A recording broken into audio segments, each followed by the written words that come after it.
شبیر صاحب، بہت بہت خیر مقدم ہے آپ کا ہمارے چینل پر. آپ پہلی بار فیض آباد میں آپ لوگوں کی گزارش پر میں یہاں آیا ہوں. آپ لوگوں کا میں شکریہ ادا کرنا چاہتا ہوں کہ آپ نے ہمیں یہاں بلایا، اور میں ایک بار پھر شکریہ ادا کروں گا. جیسا کہ ہم نے بتایا بھی، اب تمہید میں آپ نے سنا کہ ہم کوشش کرتے ہیں کہ تمام جگہوں پر جا کر وہاں کی عزاداری کے بارے میں، وہاں تمام جو چیزیں ایسی ہیں جو ناظرین، جو تمام لوگ نہیں جانتے ہیں. چونکہ آج کل نوجوان جو ہے، اب آپ دیکھیے یہ سانحہ ہے کہ کتابوں سے دور ہو گیا ہے، تو لہٰذا ہمارا چینل ہے، تو ہماری ایک چھوٹی سی کوشش ہے کہ اس کے ذریعے کم سے کم کچھ چیزیں جو نہ سے ہاں والی بات ہو جائے کہ اب کسی کو کچھ نہیں پتا ہے، کم سے کم کچھ جانکاری ہو جائے. تو جیسا کہ فیض آباد کی عزاداری کے بارے میں ہم نے جو سنا ہے، جیسا کہ 8 ربیع الاول کا جو جلوس یہاں پہ بہت ہی مقبول جلوس ہے، پورے ہندوستان سے لوگ اس میں تشریف لاتے ہیں، انجمنیں تشریف لاتی ہیں. اس کے علاوہ بیگم بہو کے مقبرے سے ایک 7 محرم کو غالباً جو بہت قدیم اور بڑا جلوس نکلتا ہے. جی، تو اس کے بارے میں ذرا ہمارے ناظرین کو بتائیے. سب سے بڑی خاص بات یہ ہے کہ بہو بیگم صاحبہ جو یہاں کی تھیں، رولر تھیں، اور اس وقت انہوں نے آج سے تقریباً 200-250 سال تو ہو ہی رہا ہے جب ایسٹ انڈیا کمپنی یہاں آئی تھی. اس وقت بہو بیگم صاحبہ نے ایک اقرار نامہ کیا تھا، ان کی وصیت میں باقاعدہ وہ موجود ہے آج بھی. تو اس کے لیے ایک بہت اچھی رقم اس وقت انہوں نے گورنمنٹ آف انڈیا، اس وقت جو بھی بہو بیگم کے زمانے میں رہی ہو، انگریزی حکومت تھی، تو ان سے معاہدہ ان کا ہوا تھا. تو اس میں انہوں نے بڑا لحاظ رکھا. سب سے بڑی بات ہے کہ اس میں عزاداری کو فروغ دینے کے لیے بہو بیگم صاحبہ نے اس میں وہ اپنی وصیت نامے میں لکھا ہے. اور اس کے تحت جو مہندی کا جلوس ہوتا ہے، جو ابھی آپ نے بتایا 7 محرم کا، وہاں سے آتا ہے امام باڑہ جواہر علی خان. تو وہ بھی انہیں کے خاص لوگ تھے جنہوں نے تعمیر کروایا تھا امام باڑہ.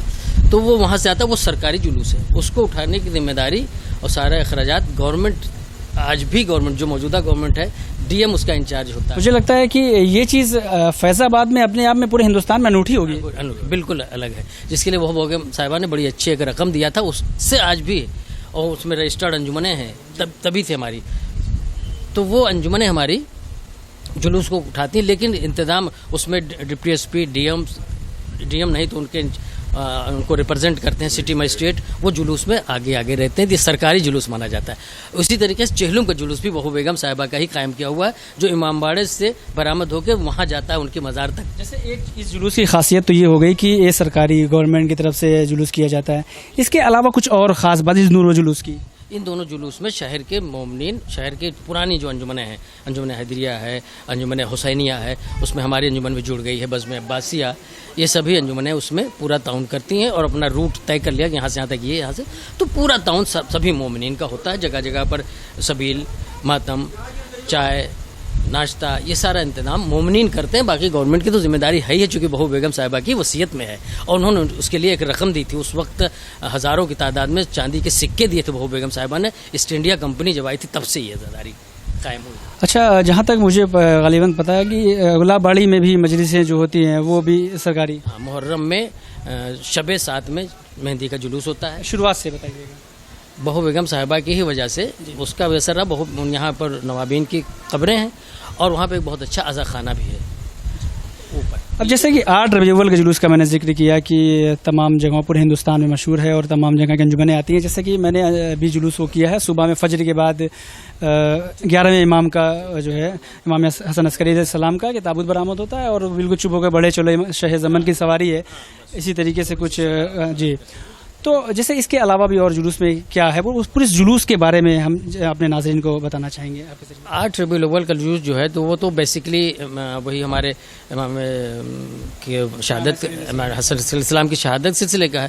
تو وہ تو چپ تابوت کے طور پر جانا جاتا ہے. بڑی رونق ہوتی ہے، بڑی رقت ہوتی ہے.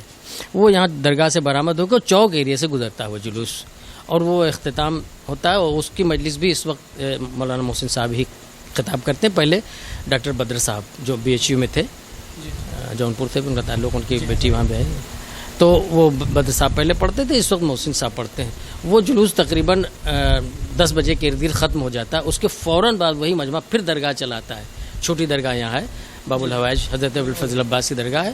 یہاں سے پھر برآمد ہوتا ہے. تو مقامی انجمنیں ہماری جو شہر کی انجمنیں، وہ چوک تک جلوس کو لے جاتی ہیں، وہیں چوک میں بڑھا دیتی ہیں، ختم ہو جاتی. پھر چوک کے اوپر سے ہماری مہمان انجمنیں جو ہندوستان کی مختلف انجمنیں آتی ہیں، وہاں سے وہ لے کے پھر چوک میں ایک کلام صرف پڑھتی ہیں. اس کے بعد پھر ایک کے بعد دیگرے سے لائن سے انجمنیں چلی جاتی ہیں. وہ سکھا عربی کالج کے پاس وہاں جلوس کو تھوڑی دیر کے لیے بالکل سڑک پر روک دیا جاتا ہے. بہت لمبی چوڑی ڈسٹینس دکھتی ہے.